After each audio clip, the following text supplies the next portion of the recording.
presented by Avantika Music. दाते से काटे TV से चाटे DJ Mukesh Chakia. Mukesh Chakia. दाते से काटे दाते से काटे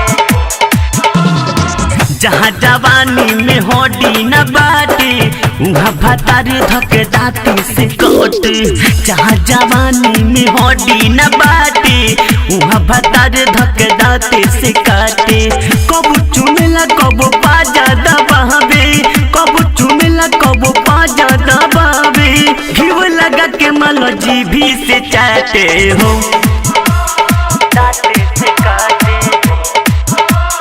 दाते से काटे जहाँ जवानी में होडी न बाटे उहाँ भतार धके दाते से काटे जहाँ जवानी में होडी न बाटे उहाँ भतार धके दाते से काटे कबू चुमेला कबू पाजा दबावे कबू चुमेला कबू पाजा दबावे घीव गिरा के मालो जीभी से चटे हो दाते से काटे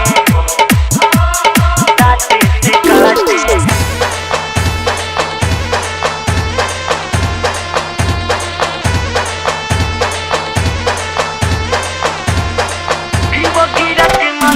DJ Mukesh Chakia. Mukesh Chakia.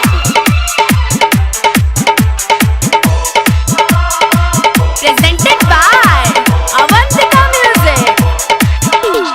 Duty से 3 बजे धावलो आवे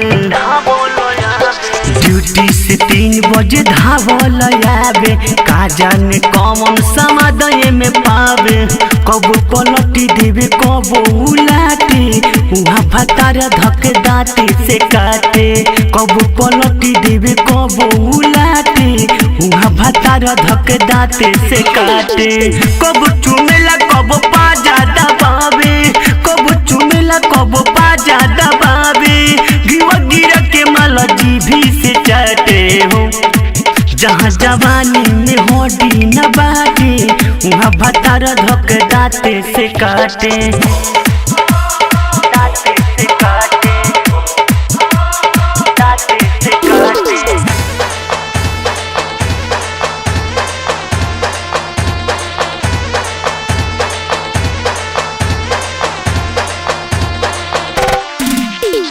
DJ Mukesh Chakia. Mukesh Chakia. Presented by Avantika Music.